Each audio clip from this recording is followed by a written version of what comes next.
Halo Hariware Squad, kembali lagi bersama Hariware Misteri di sini. Kali ini kita akan membahas mengenai tempat misterius yang ada di dalam Al-Quran.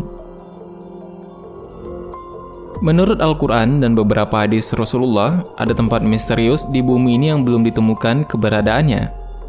Banyak orang yang hingga kini masih terus mencari lokasi tempat misterius tersebut. Tempat misterius dalam Al-Quran yang hingga kini belum pernah terpecahkan keberadaannya di bumi ini masih menjadi misteri. Dan di dalam Al-Quran, seperti dalam surat Qaf dan Saba, dan sabda Rasulullah dijelaskan bahwa terdapat tempat misterius yang ada di dunia namun belum ditemukan lokasinya sampai saat ini.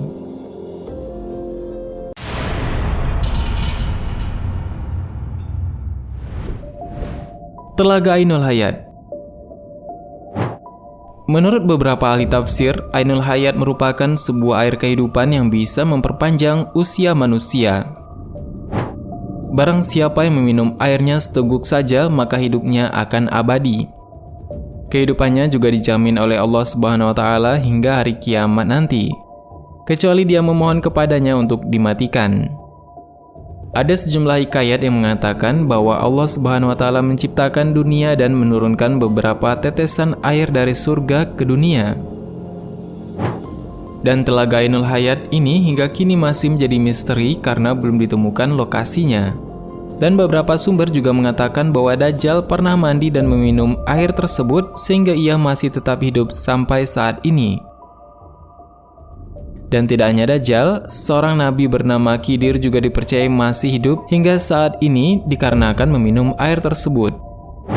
Beberapa pendapat mengatakan bahwa Telaga Ainul Hayat dijaga oleh Nabi Khidir. Dan telaga ini diperkirakan berada di Pulau Bermuda. Karena itu, banyak kapal dan orang hilang saat melewati daerah tersebut. Karena diketahui bahwa di sana, setan dan iblis berbondong-bondong mengelilingi tempat tersebut untuk merebut Ainul Hayat ini. Namun, jika telaga tersebut ada di Pulau Bermuda, sekali lagi hanya Allah yang mengetahui di mana sebenarnya Telaga Ainul Hayat ini berada. Tidak ada orang yang pernah menginjakkan kakinya ke sana kecuali itu Balya bin Mulkan Al-Khidir alaihissalam. Disitulah Allah mengisyaratkan Nabi Khidir, beliau dapat wahyu, di depanmu ada air namanya Ma'ul Hayah. Maka beliau meminum dari air itu. Bahkan beberapa guru kita bercanda, bisa jadi Nabi Khidir berenang di telaga itu, telaga Ma'ul Hayah. Wallahu a'lam. Tapi riwayat itu ada dalam kitab Az-Zahrun Nadar fi Halil Khidir, karya Imam Ibnu Hajar al-Asqalani.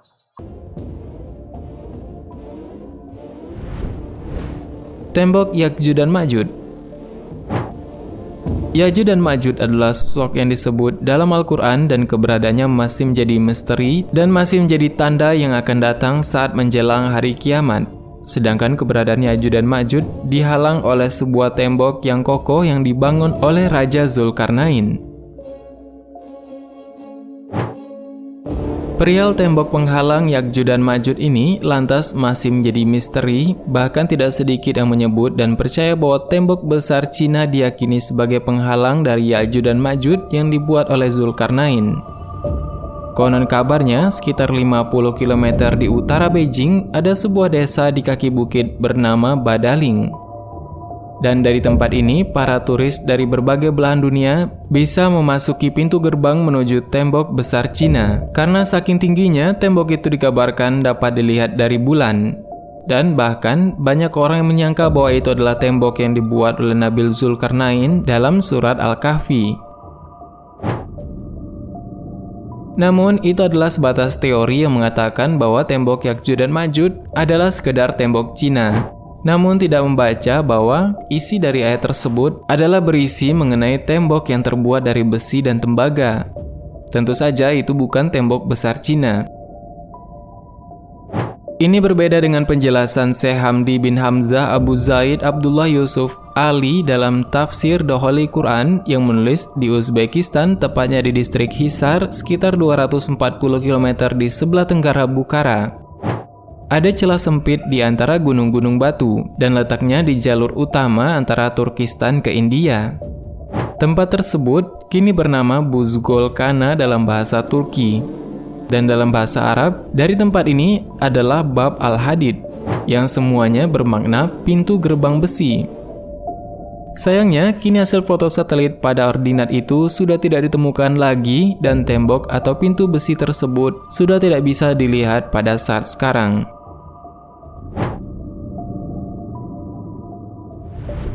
Tempat di mana Pulau Dajjal dikurung. Dalam Islam, Dajjal dipercaya sebagai salah satu makhluk yang akan muncul di akhir zaman. Namun, hingga saat ini lokasi Dajjal dikurung tidak ada yang mengetahuinya, karena sangat minim informasi mengenai Dajjal tersebut. Sejumlah orang kemudian berpendapat bahwa Dajjal dikurung di sebuah pulau bernama Socotra yang berada di Samudra Hindia. Dan kepulauan ini lokasinya berada 80 km sebelah timur dari tanduk Afrika dan 380 km selatan Jazirah Arab. Kepulauannya lokasinya sangat terisolasi, sehingga sepertiga dari floranya tidak dapat ditemui di tempat lain selain yang berada di kepulauan ini. Karena pendapat tersebut tidak memiliki dalil yang kuat, sehingga banyak ulama yang tidak setuju jika dinyatakan bahwa Dajjal ada di kepulauan Socotra tersebut. Sebenarnya banyak pendapat mengenai tempat ataupun lokasi di mana Dajjal ini dikurung. Ada yang mengatakan bahwa Dajjal berada di Bermuda Triangle, ada juga yang mengatakan bahwa Dajjal ini berada di Socotra Island. Namun untuk pastinya, tidak ada yang tahu sampai saat ini. Entah Dajjal tersebut berada di dimensi lain ataupun dimensi yang berbeda, ataukah berada di dimensi yang sama seperti manusia. Yang jelas, kita mengetahui bahwa Dajjal adalah abadi karena sudah berusia ratusan bahkan ribuan tahun sejak Nabi Musa hingga sekarang.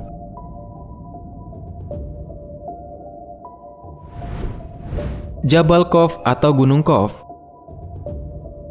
Gunung Khawf diceritakan saat Nabi Muhammad SAW pulang dari perjalanan Isra dan Miraj dari Sidratul Muntaha di lapis langit ketujuh. Di tengah perjalanan, Nabi melihat panorama yang sangat indah dari Jabal Khawf. Tampak sinar biru langit, sehingga membuat Nabi Muhammad terpesona dengan keindahan dari Jabal Khawf ini. Kita mengetahui bahwa Nabi Muhammad adalah seorang yang jujur pada masanya dan terkenal akan kejujurannya oleh masyarakat setempat. Dan dikatakan bahwa Rasulullah mengatakan bahwa ada sinar biru dan merupakan gundukan gunung besar. Dan ini bernama Jabal Khawf atau Gunung Khawf. Untuk melihat penjelasan ini, seseorang bernama Al-Alusi yang merupakan seorang ahli tafsir Quran mengilustrasikan Jabal Khawf sebagai gunung yang tidak tampak oleh mata biasa. Jabal Khawf adalah sejenis gunung berlapis yang memiliki hingga 70 lapisan.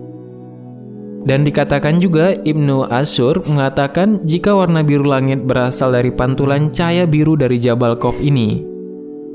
Dan di dalam Al-Quran sendiri, Jabal Khawf diabadikan dalam surat Khawf.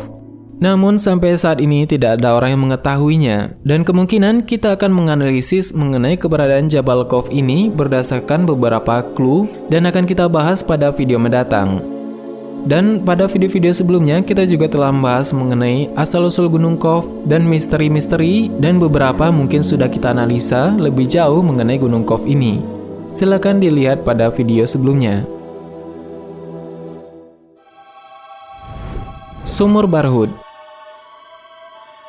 Sumur Barhud merupakan sebuah sumur yang masih menjadi misteri. Sumur Barhud ini diyakini ditinggali oleh bangsa jin. Lokasi sumur ini berada di lembah padang pasir bernama Barhud, Hadramaut, Yaman. Selain itu, sumur Barhud diyakini merupakan sebuah sumur dengan sumber mata air yang paling buruk di dunia. Sumur Barhud memiliki luas sekitar 100 meter, dan ini tergolong sangat luas dan memiliki dimensi seperti telaga, dan memiliki kedalaman sekitar 250 meter. Sumur Barhud adalah sebuah legenda yang masih menjadi perdebatan hingga saat ini. Termasuk di sana apakah lokasi disimpannya ruh-ruh orang kafir ataupun hal-hal yang lain. Banyak yang mengatakan jika Sumur Barhud adalah lokasi awal mula kehancuran dunia dan menjadi tempat yang paling tidak bisa ditinggali. Tentu saja ada beberapa tempat ataupun lokasi-lokasi ini yang bisa kita ketahui, namun kita tidak bisa menemukan keberadaan yang pasti dan beberapa data yang lengkap mengenai hal tersebut yang tentunya ada di muka bumi ini. Mungkin itu dulu pembahasan kita, sangat menarik dan semoga bermanfaat. Bagaimana menurut ada tambahan? Silahkan berikan tanggapan dan komentar di bawah. Sebenarnya sangat banyak hal yang belum akan kita bahas. Tetap nantikan video selanjutnya, jangan lupa subscribe dan klik ikon lonceng yang berada di sebelahnya. Terima kasih sudah menonton hingga akhir video ini. Kami doakan semoga sehat selalu. Sampai jumpa lagi.